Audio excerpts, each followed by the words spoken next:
There's a version of scaling that looks like growth from the outside, more revenue, more people, more complexity.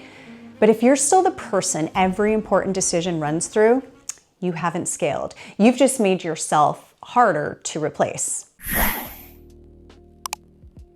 I spent years thinking that that was a good thing. Being the one who knew the most, decided the fastest, kept the most plates spinning. It felt like being valuable.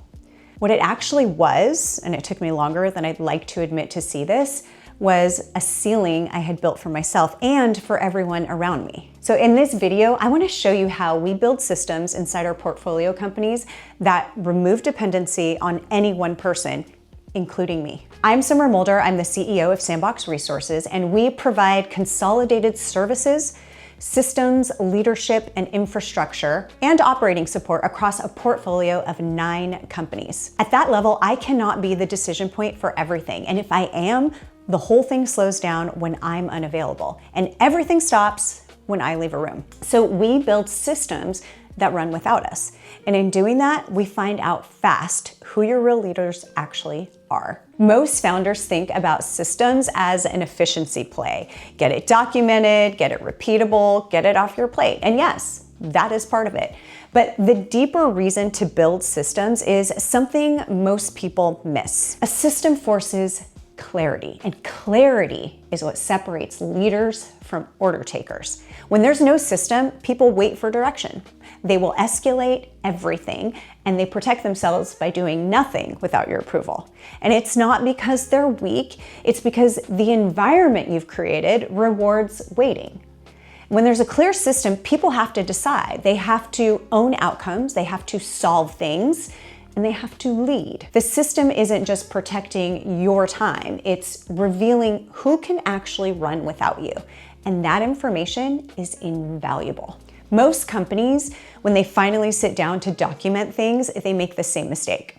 I've done this too. They document the task. Do this, and then this.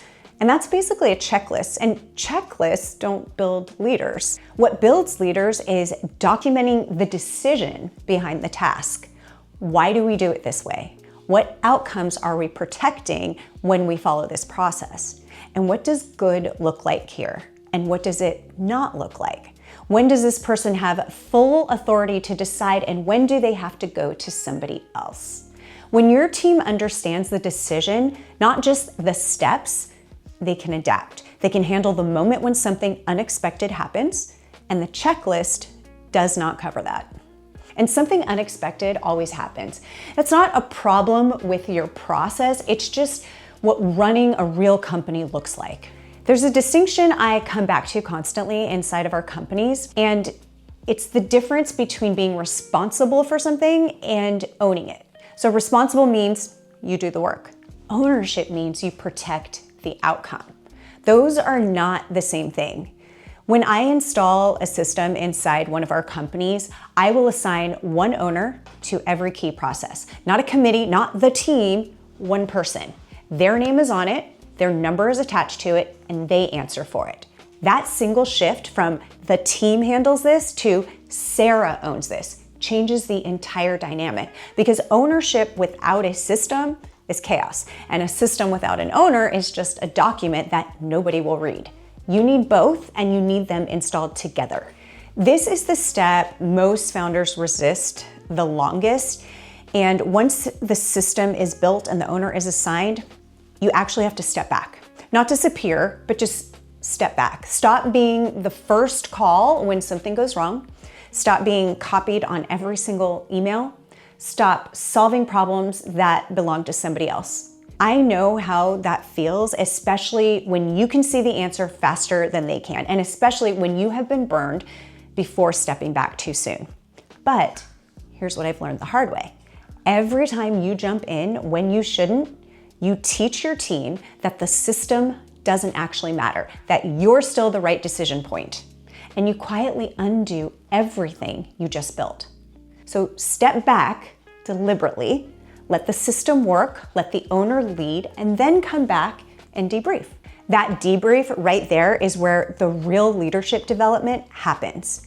It's not in a training or in a course, it's in the debrief right after the real thing. And here's what nobody will tell you about removing yourself from the system.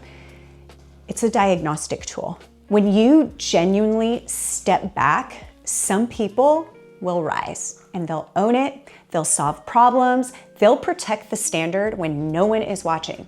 And they'll come to the debrief with observations that you didn't even notice. And some people will freeze.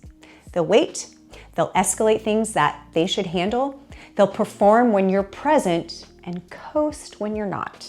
And now you know who your real leaders are. Not from a performance review, not from a personality assessment, but from reality. And that is the foundation of your bench.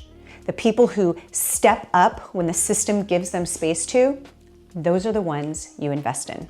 Systems don't replace leadership, they actually reveal it. So build the system, but document the decision behind the task, not just the task. Assign ownership. One person, one outcome, one name. Then step back deliberately and let the system and the owner do their job. Then debrief, because that's where the real development happens. Do that consistently, and two things happen. Your company stops depending on you for everything, and your best people start showing you who they really are. That's how you scale without becoming the ceiling of your own company. If this resonated, share it with another founder or an operator who needs to hear it. And subscribe, because next week I'm gonna go somewhere a little more uncomfortable, and it's how to know when you are the bottleneck, not your team, not your systems, you. It's the video I wish someone had shown me earlier.